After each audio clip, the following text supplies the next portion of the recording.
जी जी बिल्कुल। तो विपिन जी, आपके पास आऊंगी। जिस तरह से प्रधानमंत्री मोदी ने राम राज्य की बात कही, क्या प्रधानमंत्री मोदी के राम राज्य की स्थापना जो है वो कह रहे थे और राम राज्य प्रेरित भारत बनाने की बात वो कह रहे हैं, उनका सपना साकार हो पाएगा? जिस तरह से भारत जो है वो आध्यात्म की ओर अग्रसर हो रहा है, धर्म ध्वज की स्थापना अयोध्या में की गई, पूरा विश्व इसका साक्षी बना, लोग बढ़ चढ़कर उस कार्यक्रम में पहुंचे, लगभग 7,000 मेहमान वहां पर पहुंचे हुए थे। किस तरह से प्रधानमंत्री मोदी का राम राज्य का जो सपना है वो साकार हो पाएगा? सपना जो प्रधानमंत्री का है वही सपना देशवासियों का भी है, क्योंकि हर कोई ये सपना संजो के बैठा है अपनी आंखों में कि यहां पर हम लोग आत्मनिर्भर बने, विश्व गुरु बने, विश्व मित्र बने, और सबसे बड़ी बात है कि विश्व एक महाशक्ति बन के उभरे, क्योंकि हमारे पास वो सब कुछ है, वो पूरी क्षमता है कि हम लोग उस मुकाम पर पहुंच पाए। बशर्ते, बहुत जरूरी बात मैं चाहता हूं आपके चैनल के माध्यम से दर्शकों तक पहुंचनी चाहिए कि बशर्ते वो हम माहौल बनाए, positive perception matters and it can make all the difference in the world. कि यहां पर हम लोग, एक तरफ होता है कि देखिए सिक्के के दो पहलू होते हैं, और ग्लास अगर आधा खाली है तो आधा भरा भी है। ये हमारी सोच पर निर्भर करता है कि हम किस नजरिए से, किस दृष्टिकोण से यहां पर चीजों को देखते हैं।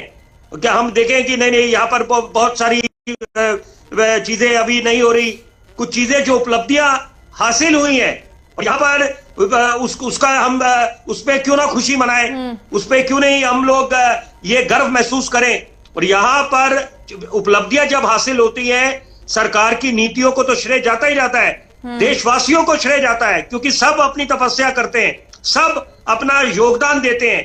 तो यहां पर दो जरूरी बातें मैं जरूर बोलना चाहूंगा संक्षेप में, कि एक बात जो संदेश गया कि हम लोग we are mother of all democracies, और यहां पर प्रभु राम की बात करें तो वो तो एक सोल है, आत्मा है सनातन धर्म की। तो और सबसे बड़ी बात है कि जब यूनाइटेड नेशंस गए थे प्रधानमंत्री कुछ समय पहले, तो वहां पर उन्होंने बोला था कि हिंदुस्तान जो जिस चीज के लिए जाना जाता है और बाकी मुल्कों से जो जुदा है वो है कि यहाँ पर वुमेन लेड डेवलपमेंट है, कि यहाँ पर हम महिलाओं को तवज्जो देते हैं।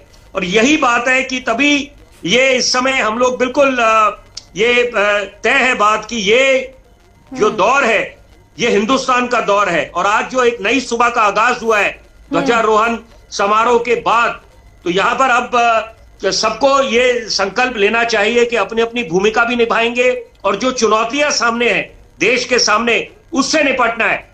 और जरूरी बात है कि किसी के जो युवाओं की जो मैंने बात करी, जेनजी की बात जो है, कि यहाँ पर देखिए युवाओं पे ही देश का भविष्य टिका है। हम लोग राष्ट्र निर्माण की बात करते हैं तो अच्छी शिक्षा मिले, उनको मार्गदर्शन अच्छा हो।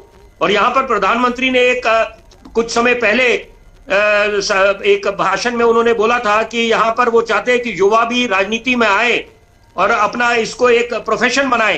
तो ये बहुत अच्छी बात है और इसका स्वागत हुआ था।